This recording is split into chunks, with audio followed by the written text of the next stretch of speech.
ارے تم دونوں بچے یہاں کیا کر رہے ہو؟ ارے جاؤ بھائی، لان میں بیٹھو، باتیں کرو۔ امرین آنٹی نے مجھے اور ارشمان کو لان میں بھیجنا چاہا۔ وہ پورے 2 سال بعد کیڈٹ کالج سے واپس آیا تھا اور اسے 1 مہینے بعد پھر واپس جانا تھا۔ پورے 2 سال میں نے اس کا انتظار کیا تھا۔ وہاں جاتا تھا تو فون پہ بات تک نہیں کرتا تھا۔ ارشمان شروع سے ہی بورڈنگ میں پڑھا تھا۔ میرے والد کے ارسلان انکل کے ساتھ بہت اچھے تعلقات تھے۔ یہی وجہ تھی کہ کم عمری میں ہی ہمارا رشتہ طے ہو چکا تھا، اور 2 سال پہلے ہونے والی چھوٹی سی منگنی کی رسم میں جب سب نے ارشمان سے کہا کہ وہ مجھے انگوٹھی پہنائے، حالانکہ وہ بھی 10ویں جماعت میں تھا اور میں بھی 10ویں جماعت میں تھی، تو اس نے انکار کر دیا تھا۔ کہنے لگا امی آپ پہنا دیں۔ میں سمجھی کہ شاید ابھی ہماری عمر نہیں ہے اس لیے ایسے جھجک رہا ہے، حالانکہ وہ 1-2 سال مجھ سے بڑا تھا، لیکن پڑھنے میں شاید اتنا اچھا نہیں تھا۔ اس لیے جب کم عمری میں ہی اس کی یہ آوارہ گردیاں بڑھنے لگیں تو ارسلان انکل نے اسے بورڈنگ اسکول میں داخل کر دیا۔ رزلٹ تو اس کا اچھا آیا تھا، لیکن اب وہ پہلے جیسا نہیں رہا تھا۔ جب مجھے اس کے ساتھ صوفے پہ بٹھایا گیا تو بھی وہ کھسک کے پیچھے ہٹ گیا۔ ان 2 سالوں میں اس نے کبھی کوشش نہیں کی کہ مجھ سے فون پہ بات کرتا، یا شاید وہاں پہ سختی بہت زیادہ تھی۔ تعلیم ختم ہونے کے بعد ہی ہماری شادی ہونی تھی۔ وہ انجینئرنگ پڑھ رہا تھا۔ بہرحال جب وہ کیڈٹ کالج سے چھٹیوں پہ واپس آیا تو امی نے ان کے کھانے کی دعوت کی۔ امرین آنٹی کئی بار ہمارے گھر آتی رہتی تھیں۔ امی کے ساتھ ان کی اچھی خاصی دوستی تھی، مجھ سے بھی پیار کرتی تھیں، لیکن ارشمان جب سے آیا تھا چپ چاپ بیٹھا ہوا تھا۔ حالانکہ میں نے آنٹی سے پوچھ کے ارشمان کی پسند کا کھانا بنایا تھا۔ مجھے لگا تھا کہ وہ مجھ سے کالج کی باتیں پوچھے گا یا اپنی باتیں بتائے گا، لیکن بڑی خاموشی سے اس نے کھانا کھایا۔ مجھے بڑا عجیب سا لگ رہا تھا کیونکہ وہ کچھ بول ہی نہیں رہا تھا، میری طرف دیکھ بھی نہیں رہا تھا۔ میرا دل گھبرانے لگا کہ کہیں اس کی زندگی میں کوئی اور تو نہیں ہے۔ بہرحال جب امرین آنٹی نے ہم دونوں کو لان میں جانے کے لیے کہا تو شاید مجبوراً اسے اٹھنا پڑا۔ ہم لوگ لاؤنج سے نکل کر باہر بنے چھوٹے سے باغیچے میں آ گئے۔ مجھے ابھی بھی انتظار تھا کہ شاید وہ کچھ کہے، لیکن اس نے تو بات نہیں کی۔ پینٹ کی جیبوں میں ہاتھ ڈالے، ماتھے پہ بل ڈالے۔ وہ میرے ساتھ یوں ٹہل رہا تھا جیسے وہ کوئی اور ہو اور میں کوئی اور۔ میں نے کہا کیا بات ہے، تم چپ چپ سے ہو؟ کہنے لگا میں کیا بات کروں تم سے؟ اس نے کندھے اچکا کے کہا۔ میں نے کہا بہت ساری، ڈھیر ساری باتیں ہیں جو ہم کر سکتے ہیں۔ وہ کہنے لگا ایکچولی میں آنا ہی نہیں چاہتا تھا۔ میں نے ڈیڈ سے کہا بھی تھا کہ مجھے واپس نہیں جانا، میرا وہاں زیادہ دل لگتا ہے، اپنی گیدرنگ میں، اپنے دوستوں میں۔ جب سے آیا ہوں بور ہو رہا ہوں، اور پورا 1 مہینہ میرا بوریت کا ہی گزرنا ہے۔ پتہ نہیں میں کب واپس جاؤں گا۔ ابھی وہ یہ بات کر ہی رہا تھا جب اس کے موبائل پہ فون آنے لگا۔ اس کے چہرے پہ ایک دم مسکراہٹ پھیلی۔ اس نے فون اٹھایا۔ کیسا ہے تو؟ ابے یار میں بہت بور ہو رہا ہوں، دل ہی نہیں لگ رہا یہاں پہ۔ تمہارے ساتھ رہنے کی اتنی عادت ہو گئی ہے کہ تمہیں بہت مس کر رہا ہوں۔ اس کی باتوں سے لگ رہا تھا کہ شاید اپنے کسی دوست سے بات کر رہا ہے، اور اس کے دوست کی آواز بھی باہر تک آ رہی تھی۔ وہ کہنے لگا مجھے تو تمہارے بغیر نیند ہی نہیں آتی۔ تمہیں پتہ ہے نا رات کو ہم دونوں، بات ابھی یہیں تک پہنچی تھی جب ارشمان نے میری طرف دیکھا۔ پھر کہنے لگا ایکسکیوز می، یہ کہہ کے وہ 10-12 قدم دور چلا گیا۔ مجھے بڑا عجیب سا لگا۔ وہ اس سے باتیں کر رہا تھا، ہنس رہا تھا۔ اگر میں نے اس کے دوست کی مردانہ آواز نہ سنی ہوتی تو میں یہی سمجھتی کہ شاید کسی لڑکی سے بات کر رہا ہے۔ میں وہیں کھڑی رہی۔ 20 منٹ وہ بات کرتا رہا، پھر اپنے دوست سے کہنے لگا miss you so much, I love you. یہ کہنے کے بعد اس نے موبائل پہ کس کی۔ میرے تو 14 طبق روشن ہوئے، دل بڑی زور زور سے دھڑکا۔ مسکراتے ہوئے وہ میرے پاس آیا، کہنے لگا اندر چلیں، یہاں کیا کریں گے ہم لوگ کھڑے ہو کے؟ میں نے کہا میں چاہتی تھی کہ میں اس سے کچھ باتیں کروں، لیکن کہنے لگا چلو آؤ اندر چلتے ہیں، ویسے بھی سردی کا موسم ہے۔ وہ فوراً سے اندر چلا گیا۔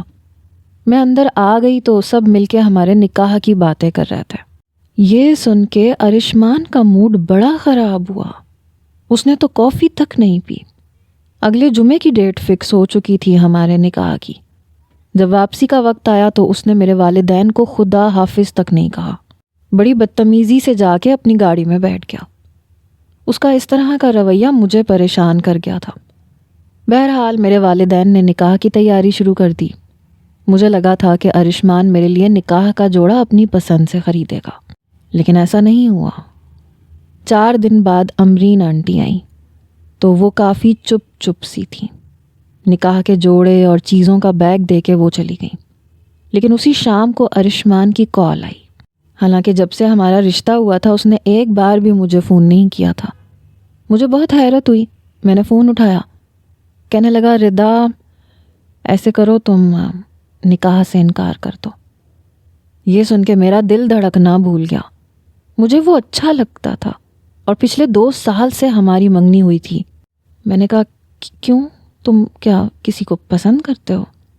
کہنے لگا نہیں، مجھے ابھی ایسا کوئی رشتہ قائم نہیں کرنا۔ ہمارے ماں باپ شاید پاگل ہو گئے ہیں۔ ایک تو اس عمر میں ہماری منگنی کر دی جب نہیں کرنی چاہیے تھی، اور نکاح بھی اس عمر میں کر رہے ہیں جب نہیں کرنا چاہیے۔ دیکھو میں اگلے 7-8 سال تک شادی کا کوئی ذہن نہیں رکھتا، اور میرے ماں باپ ہاتھ پہ سرسوں جمانے کے چکر میں ابھی نکاح کر دیں گے اور پھر 2 سال کے بعد شادی کی رٹ لگانا شروع کر دیں گے۔ میں نے امی سے صاف انکار کیا ہے، لیکن امی میری بات سمجھ رہی ہیں نہ میرے بابا، اور اس لیے مجھے تمہیں کہنا پڑ رہا ہے کہ تم نکاح سے انکار کر دو۔ میں نے کہا میں ایک لڑکی ہوتے ہوئے کیسے انکار کر سکتی ہوں؟ میرے پیرنٹس مجھ سے وجہ پوچھیں گے۔ کہنے لگا عجیب مصیبت ہے، مجھے سمجھ میں نہیں آتی، جب میں شادی ہی نہیں کرنا چاہتا تو میرے ماں باپ کیوں زبردستی کرنا چاہتے ہیں؟ دیکھو اگر تمہارے ماں باپ کو بہت جلدی ہے تو وہ تمہارا رشتہ کہیں اور کیوں نہیں کر دیتے؟ تمہاری شادی کسی اور سے کیوں نہیں کر دیتے؟ اگر تم اپنے گھر میں سب سے بڑی ہو تو اس میں میرا کیا قصور ہے؟ انہیں تمہاری شادی کی اتنی جلدی ہے تو کسی اور سے کر دیں، میں رشتہ ختم کرنے کو تیار ہوں، مجھے کوئی فرق نہیں پڑے گا۔ وہ بڑے آرام سے یہ باتیں کہہ رہا تھا جنہیں سننا میرے لیے بے حد مشکل تھا۔ بہرحال میں نے فون بند کر دیا۔ میری آنکھوں سے آنسو بہنے لگے۔ نکاح کا دن بھی آن پہنچا اور وہ منہ سجائے بیٹھا تھا۔ نکاح کے لیے مجھے اس کے برابر میں ہی بٹھا دیا گیا، کیونکہ ہمارے گھر میں پردے کا کوئی خاص اہتمام نہیں تھا، نہ ہی ہمارے بات چیت کرنے پہ کوئی پابندی تھی۔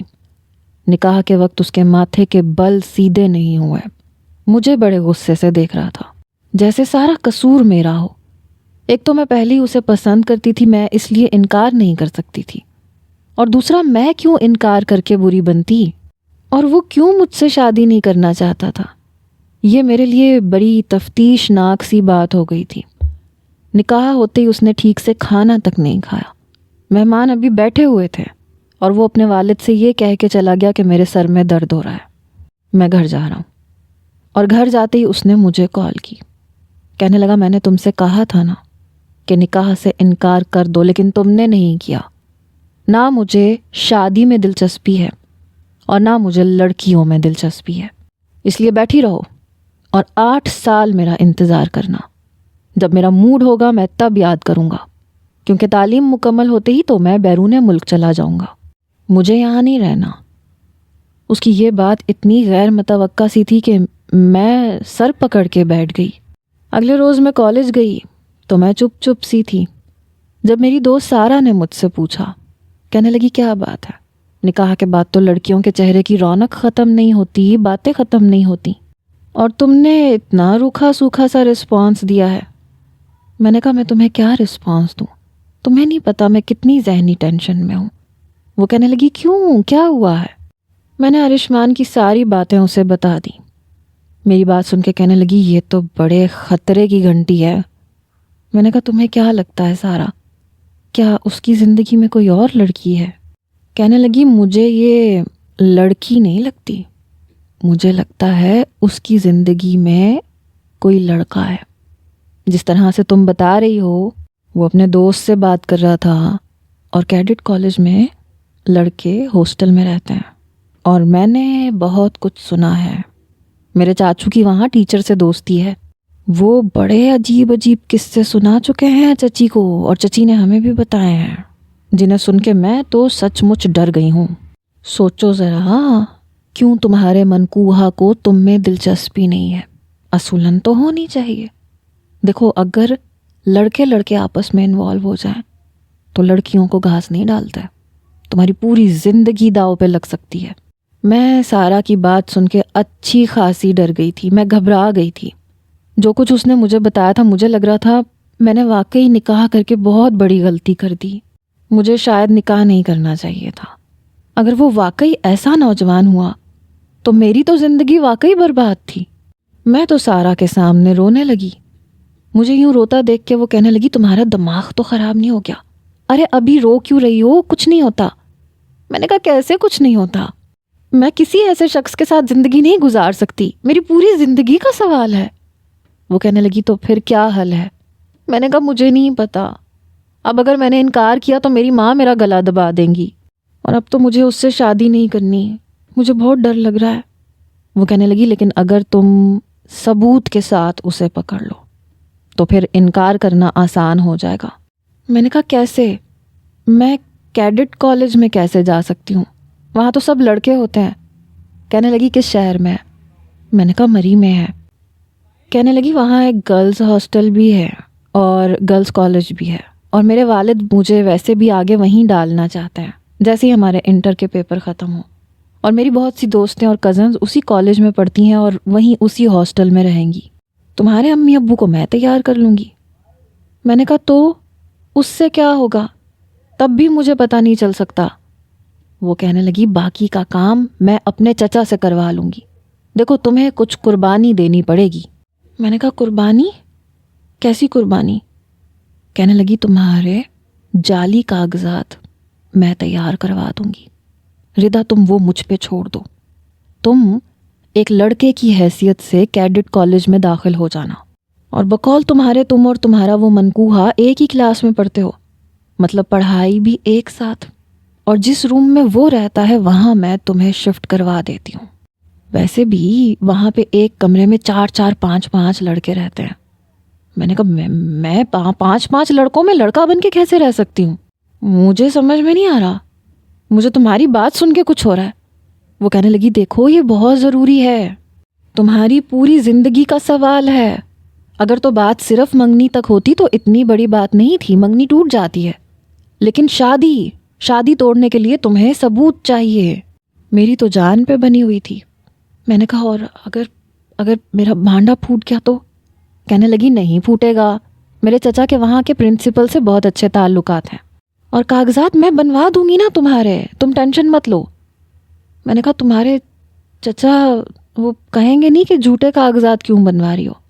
کہنے لگی چچی ہیں نا، وہ انہیں سب کچھ بتا دیں گی، میں انہیں سمجھا دوں گی، اور وہ چچا کو پٹانا جانتی ہیں۔ بہرحال تمہارا داخلہ تو ہو جائے گا، لیکن تمہیں یہ کہہ کے وہ چپ ہو گئی، مجھے سر سے پیر تک دیکھنے لگی۔ میں نے کہا یہ ایسے کیا دیکھ رہی ہو؟ میں کچھ ہچکچائی تھی۔ کہنے لگی تمہیں اپنے لمبے بالوں کی قربانی دینی پڑے گی۔ اس نے میرے بال پکڑ کے کہا۔ میں نے اس کا ہاتھ پیچھے جھٹکا۔ میں نے کہا خبردار، تمہیں پتہ ہے میں نے کتنی محنت سے اپنے بال لمبے کیے ہیں، اور لمبے بال لڑکیوں کا حسن ہوتے ہیں۔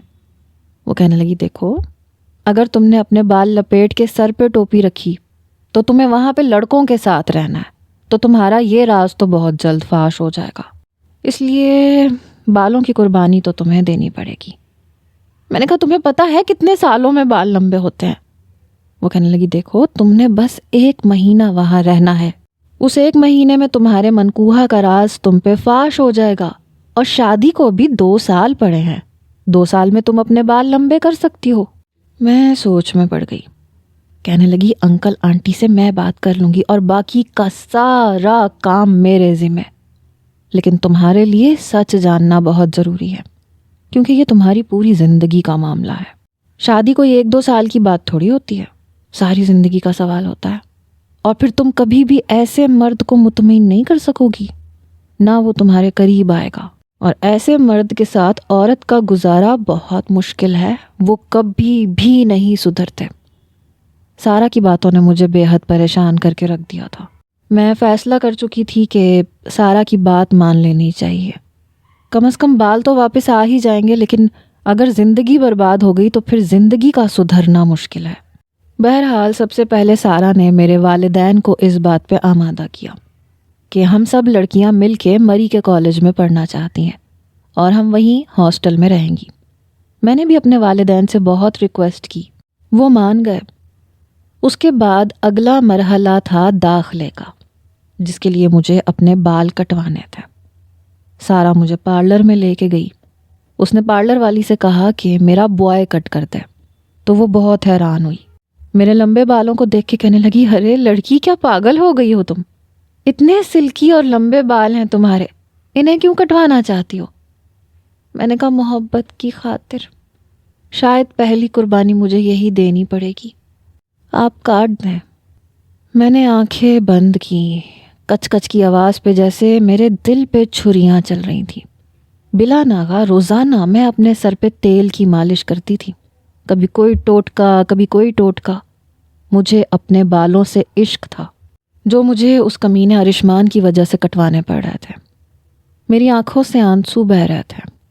سارا نے ٹیشو سے میرے آنسو صاف کیے۔ دیکھو رو مت، ساری زندگی کے رونے سے بہتر ہے کہ ابھی سے حوصلہ پکڑ لو۔ میں نے کہا بھاڑ میں گیا حوصلہ، میں روئے جا رہی تھی۔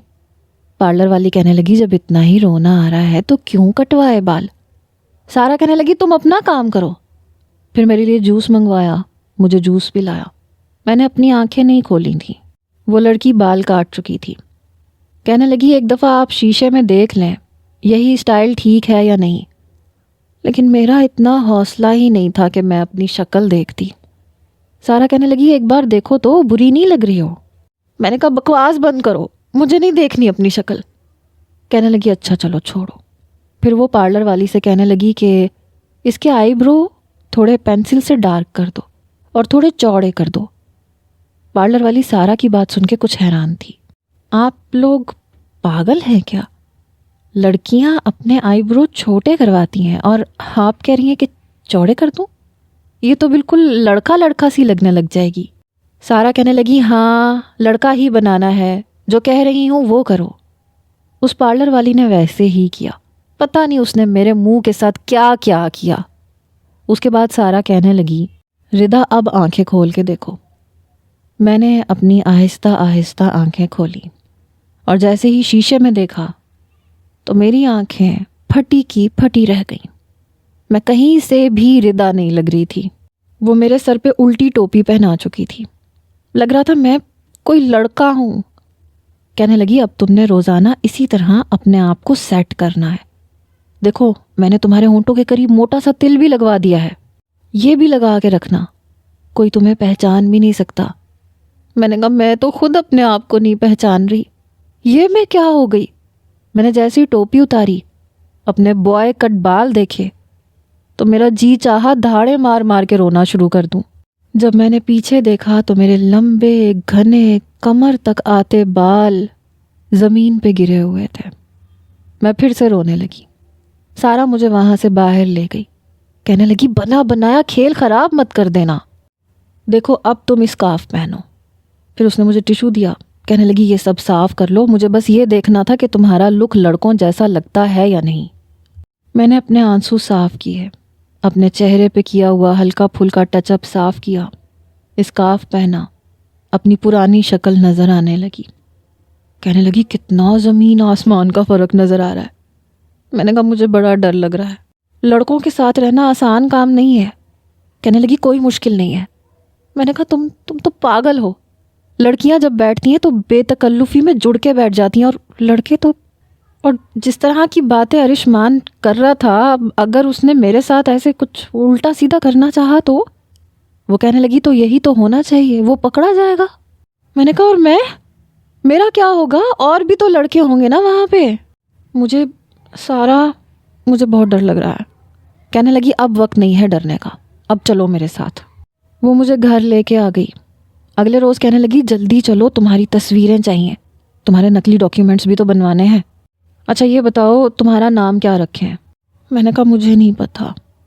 وہ خود ہی سوچنے لگی، کہنے لگی تمہارا نام داؤد رکھ دیتے ہیں، داؤد عثمان۔ پھر اس نے میرا حلیہ بالکل لڑکوں جیسا بنا دیا۔ مجھے ایک پینٹ شرٹ پکڑائی، کہنے لگی یہ پینٹ بالکل تمہارے ناپ کی ہے، پہنو اسے۔ میں نے وہ پینٹ پہن لی، اوپر سے شرٹ پہنی، لیکن ظاہر سی بات ہے میں لڑکی تھی تو میرا فگر لڑکوں جیسا تو نہیں تھا۔ وہ مجھے غور سے دیکھنے لگی. میں نے کہا کیا کیا کیا دیکھ رہی ہو؟ کہنے لگی ویسے تو یہ سردیوں کا موسم ہے، میں تمہیں نا ایک موٹی سی جیکٹ دیتی ہوں، اسے پہن کے تمہاری یہ رانائیاں چھپ جائیں گی. میں نے کہا اور رات کو اور سوتے وقت کیا میں جیکٹ پہن کے سوں گی؟ کہنے لگی ہاں یہ بات تو میں نے سوچی نہیں، چلو میں سوچتی ہوں کہ اس کو کیسے کور اپ کیا جائے. اپنی الماری میں سے اس نے کچھ پھولی پھولی سی شرٹ سی مجھے نکال کے دی. کہنے لگی یہ نیچے سے پہن لو اور اسے ہمیشہ پہن کے رکھنا. میں نے پہلے وہ شرٹ پہنی، پھر دوسری شرٹ کے بٹن بند کیے تو میرا جسم بالکل چھپ گیا، مطلب عورتوں جیسا نہیں لگ رہا تھا. کہنے لگی ہاں اب تم بالکل پرفیکٹ لگ رہی ہو. میں نے کہا لیکن تمہیں نہیں لگ رہا میں کچھ موٹی موٹی سی لگ رہی ہوں؟ کہنے لگی تو کوئی مسئلہ نہیں ہے، تم کہہ دینا تم باڈی بلڈنگ کرتی تھی، کچھ بھی کہہ دینا یار، بس کوشش کرنا کہ تمہاری یہ شرٹ نہ اترے. میں نے کہا اچھا ٹھیک ہے. بہرحال اس نے میری پاسپورٹ سائز تصویریں کھنچوائیں. پتہ نہیں اس نے میرے ڈاکیومنٹس کیسے بنوائے، کیا کیا، شاید اپنے چچا سے بنوائے تھے، لیکن داؤد عثمان کی حیثیت سے وہ میرے سارے ڈاکیومنٹس ایک ہفتے میں بنوا چکی تھی. ہمارے فائنل پیپر ہو چکے تھے جو میں نے اسکارف پہن کے دیے تھے. میں بھی انجینئرنگ ہی پڑھ رہی تھی، اس لیے جب ہم سب لوگ مری پہنچے تو میری سب دوستوں کا داخلہ گرلز کالج میں ہو چکا تھا، یہاں تک کہ ہاسٹل بھی ان کا فائنل ہو چکا تھا. لیکن میرا دل بڑی زور زور سے دھڑک رہا تھا. سارا نے خود کو میری ماں متعارف کروایا. پتہ نہیں اسے میک اپ میں کمال تھا یا شاید اس نے اپنی بیوٹیشین سے کوئی میک اپ سیکھا تھا. جب وہ تیار ہو کے باہر آئی تو میں اسے دیکھ کے حیران تھی. چہرے پہ ہلکی ہلکی جھریاں، آنکھوں پہ موٹا چشمہ، سر پہ بڑی سی بکل مار کے چادر لی ہوئی تھی. لگ ہی نہیں رہا تھا کہ یہ سارا ہے، لگ رہا تھا سارا کی ماں ہے. میں نے کہا یہ تم ہو؟ کہنے لگی ہاں بیٹا یہ میں ہی ہوں. کم بخت ماری آواز بھی بھاری بھاری نکال رہی تھی. کہنے لگی اب چلو تمہارا داخلہ بھی کروانا ہے. میں نے کہا سارا مجھے بہت ڈر لگ رہا ہے. کہنے لگی لگ تو مجھے بھی رہا ہے لیکن میرا اعتماد دیکھو. میں نے کہا تم نے تو خالی داخلہ کروانا ہے، مجھے لڑکوں کے ساتھ رہنا ہے، مجھے ڈر لگ رہا ہے. اگر ارشمان نے مجھے پہچان لیا تو؟ کہنے لگی اس کا حل میں تمہیں ابھی بتاتی ہوں. اس نے میری تصویر کھینچی اور میری ماں کو بھیج دی. کہنے لگی دیکھو ماں باپ سے زیادہ تیز نظر نہ کسی کی نہیں ہوتی. کچھ دیر بعد میری ماں کا میسج آیا، سارا بیٹے یہ لڑکا کون ہے؟ سارا مجھے دکھانے لگی. سن لیا تم نے؟ جب تمہاری ماں تمہیں نہیں پہچان رہی تو وہ ارشمان کا بچہ تمہیں کیسے پہچان سکتا ہے جو تمہیں ٹھیک سے دیکھتا تک نہیں ہے. میں نے کہا پکا نا سارا، میں پھنسوں گی تو نہیں؟ کہنے لگی نہیں میری ماں نہیں پھنستی تم. اس نے میرے آگے ہاتھ جوڑے. کہنے لگی اب چلو. وہ مجھے کیڈٹ کالج لے گئی. میرا دل زور زور سے دھک دھک کر رہا تھا. جیسے ہم لوگ اندر داخل ہوئے تو ایک بہت بڑا سا گراؤنڈ تھا جہاں لڑکوں نے نکر شرٹ پہنی ہوئی تھی اور فٹ بال کھیل رہے تھے. دوسری طرف لڑکے بیڈمنٹن کھیل رہے تھے. بیچ کے راستے سے گزرتے ہوئے ہمیں پرنسپل کے آفس جانا تھا. لڑکوں کی گھٹنوں سے اوپر کی نکر اور چھوٹی سی شرٹ دیکھ کر میری تو جان نکلی. میں یہ کیسے پہنوں گی؟ میں نے سارا کو کوہنی ماری. شاید تھوڑی زور سے لگ گئی، وہ کراہی. کیا تکلیف ہے؟ میں نے کہا یہ دیکھ رہی ہو ان کے کپڑے؟ کہنے لگی کیا ہوا؟ میں نے کہا نکر اور شرٹ پہنی ہوئی ہے کم بختوں نے. وہ کہنے لگی تو پھر کیا ہوا؟ میں نے کہا میں تو نہیں پہنوں گی. کہنے لگی تو تم کسی سپورٹس میں حصہ مت لینا، اب چپ کر جاؤ. میں ویسی کچھ پہلے سے ہی شرمیلی ٹائپ کی لڑکی تھی، اوپر سے اتنا بڑا امتحان. پتہ نہیں کیوں میرا حلق تک خشک تھا. جیسے ہی ہم پرنسپل کے آفس میں گئے مجھے لگا میرے رہے سہے اوسان بھی خطا ہو جائیں گے. سامنے بیٹھا پرنسپل ایک فوجی وردی میں تھا اور ایسے لوگوں کی نظریں بڑی تیز ہوتی ہیں. میں بے حد کنفیوز تھی لیکن سارا کے اعتماد پہ مجھے حیرت ہو رہی تھی. بڑے اعتماد سے گلا صاف کر کے بیٹھ گئی. پرنسپل صاحب نے ایک نظر مجھے دیکھا. میں اندر سے پسینے سے شرابور تھی. پھر سارا کو دیکھنے لگا. جی بی بی کہیے. وہ کہنے لگی اشفاق صاحب نے آپ سے بات کی ہوگی.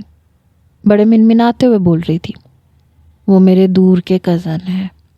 کہہ رہے تھے کہ پرنسپل سے بات ہو گئی ہے میری. میں مسز عثمان، یہ میرا بیٹا ہے داؤد عثمان. پرنسپل نے کچھ دیر سوچا. او ہاں، اچھا، تو آپ کو اشفاق صاحب نے بھیجا ہے. بیٹھو بیٹا. میں ابھی تک کھڑی ہوئی تھی. پرنسپل کے کہنے پہ میں کرسی پہ بیٹھ گئی. سارا نے اپنی نظر کا چشمہ ناک سے اوپر کیا اور میرے ڈاکیومنٹس کی جھوٹی فائل اس کے سامنے رکھ دی، جسے اس پرنسپل نے بس ایک نظر دیکھا.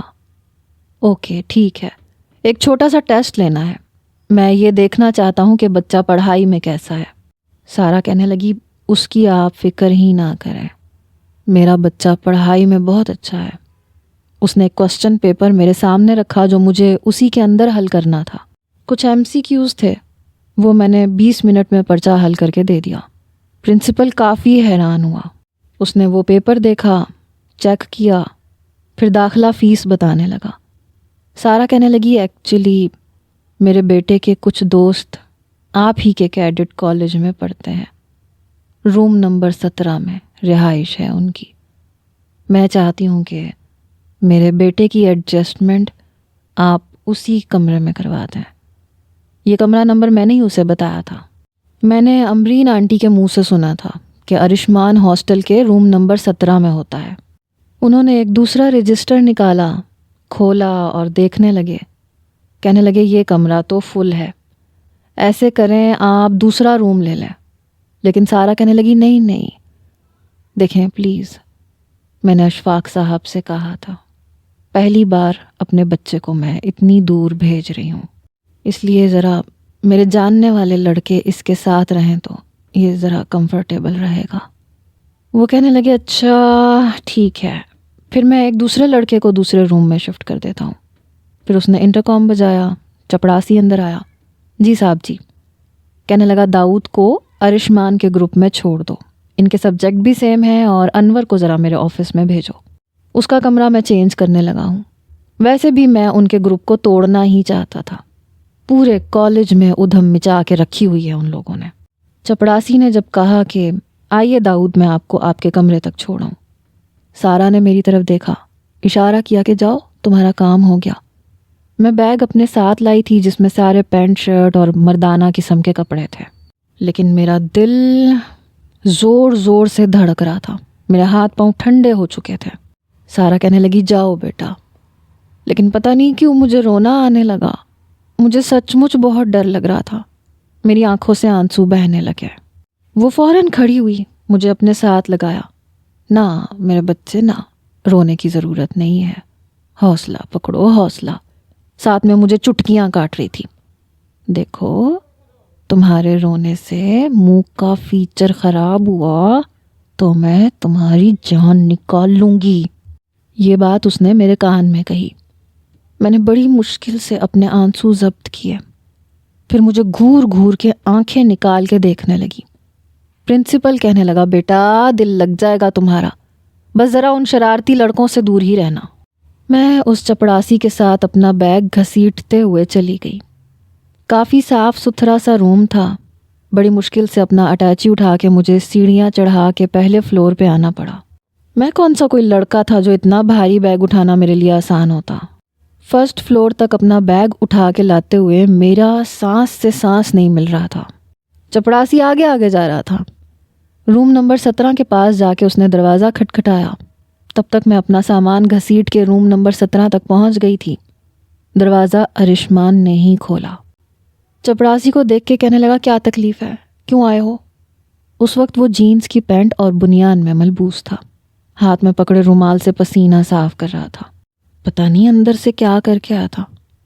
چپڑاسی کہنے لگا انور کو پرنسپل صاحب بلا رہے ہیں اور یہ لڑکا آج کے بعد سے تم لوگوں کے کمرے میں رہے گا. یہ سن کے ارشمان کے ماتھے پہ بل پڑے. اس نے مجھے سر سے پیر تک دیکھا اور مجھے لگا لو بھائی پکڑی گئی میں. کہنے لگا ہمارا کمرہ پہلے سے فل ہے اور ہمارا گروپ بہت پرانا ہے. میں کیوں انور کو یہاں سے بھیجنے لگا اور اس اجنبی لڑکے کو یہاں رکھنے لگا؟ جا کے پرنسپل سے کہہ دو ہم اپنے کمرے میں کسی کو برداشت نہیں کریں گے، بورڈنگ اسکول سے ہم لوگ ساتھ ہیں۔ چپڑاسی کہنے لگا تو جاؤ نا، پرنسپل صاحب سے بات کرو۔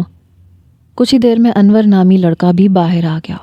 اس نے بھی خالی جینز کی پینٹ اور بنیان پہن رکھی تھی۔ اس کے چہرے پہ بھی پسینہ تھا۔ اس نے ہاتھ کی پشت سے اپنے ہونٹ صاف کیے اور اپنا ہاتھ ارشمان کے کندھے پہ رکھا۔ کہنے لگا کون ہے یہ؟ ارشمان کہنے لگا نیا طوطا آیا ہے، تمہاری چھٹی کروا رہا ہے، پرنسپل نے بلایا ہے تمہیں، جاؤ جا کے اپنے سسر کو منہ دے کے آؤ۔ کمینہ ہماری محبت سے جیلس ہوتا ہے۔ انور کہنے لگا کیا مصیبت ہے، میں کیوں جاؤں؟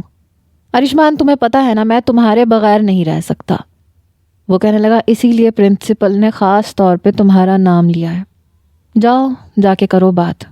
چپڑاسی مجھے کہنے لگا داؤد آپ اندر جا سکتے ہیں، اور میرا دل زور زور سے دھڑکے جا رہا تھا۔ ارشمان کہنے لگا رکو 1 منٹ، پہلے انور کو بات کر کے آنے دو۔ چپڑاسی کہنے لگا میں یہاں اتنی دیر کھڑا نہیں رہ سکتا، چلو داؤد اندر جاؤ۔ مجبوراً ارشمان کو دروازہ کھولنا پڑا۔ کمرہ کافی بڑا تھا۔ کمرے میں 3 سنگل بیڈ تھے اور 2 بیڈ دیوار کے ساتھ سنگل بیڈ سے کافی فاصلے پہ اوپر نیچے لگے ہوئے تھے، مطلب سب لڑکوں کے بیڈ الگ الگ تھے، اور ایک بیڈ ایک کے اوپر ایک تھا، اور ایک بیڈ بالکل الگ سائیڈ پہ کمرے کے دروازے کے ساتھ والی دیوار کے پاس لگا ہوا تھا۔ مجھے وہ بیڈ کچھ کمفرٹیبل لگا۔ مجھے دیکھ کے باقی کے لڑکے سیدھے ہو گئے۔ کسی نے نکر پہن رکھی تھی، کسی نے شارٹ پہن رکھی تھی، ایک لڑکے نے تو ہاتھ میں ڈمبل پکڑ رکھے تھے اور ہاتھوں سے ورزش کر رہا تھا۔ کمرہ کافی کشادہ تھا۔ ان لڑکوں کی آدھی ادھوری ٹانگیں دیکھ کے میرا جی عجیب سا ہو رہا تھا۔ اوپر سے پسینہ، سب کے منہ سے پسینہ بہہ رہا تھا۔ چپڑاسی اس انور کو اپنے ساتھ لے کے جا چکا تھا اور میں دروازے کے پاس ہی اپنے بیگ کو لیے کھڑی تھی۔ ارشمان کہنے لگا بیٹھ جاؤ۔ دوسرے لڑکے مجھے دیکھ کے ارشمان سے کہنے لگے یہ چکنا کون ہے؟ ارشمان کہنے لگا نیا طوطا آیا ہے۔ اس لڑکے نے اپنا ڈمبل بیڈ پہ پھینکا اور میرے پاس آ گیا۔ اس کے پورے چہرے سے پسینہ بہہ رہا تھا۔ اسے دیکھ کے میرا جی متلایا۔ بجائے رومال سے اپنا پسینہ صاف کرنے کے اس نے ہاتھ کی انگلی سے اپنے ماتھے کا سارا پسینہ اکٹھا کیا جو اس کے رخسار پہ گرا، اور جو ہاتھ میں تھا وہ اس نے میرے چہرے کی طرف اڑا دیا۔ مجھے لگا بے ساختہ مجھے ابکائی آنے لگی۔ میں پیچھے ہٹ گئی۔ میں نے کہا یہ کیا بدتمیزی ہے؟ بڑی مشکل سے میں نے بھاری آواز کر کے نکالی۔ کہنے لگا دیکھ، اگر تو نے اس کمرے میں رہنے کی غلطی سے بھی کوشش کی تو تجھے پتہ نہیں ہے ہم تیرے ساتھ کیا کریں گے۔ بہتر یہی ہے کہ یہاں سے پھٹنے کی کرو، ورنہ 4 دن کے اندر اس ہاسٹل سے روتے ہوئے جائے گا تو، اور پھر اس قابل نہیں رہے گا کہ آگے بڑھ سکے۔ اس کی بات پہ میرا ایک رنگ آ کے گزرا۔ ارشمان کہنے لگا سن لیا تو نے، جیسے ہی انور یہاں آئے تو پرنسپل کے پاس جائے گا اور کہے گا کہ تجھے ہمارے کمرے میں نہیں رہنا۔ سمجھ آ رہی ہے نا تمہیں ہماری بات؟ دیکھو جو کچھ ہم تیرے ساتھ کریں گے نا پھر اس کا ذمہ دار تو خود ہوگا۔ اپنے دوستوں کے ساتھ آپس میں ہاتھ مسلتے ہوئے اس نے کہا، اور دوسرا لڑکا وہ اپنا نچلا ہونٹ کاٹ رہا تھا۔ مجھے لگا بس سب میری خیر نہیں ہے، لیکن اگلے ہی لمحے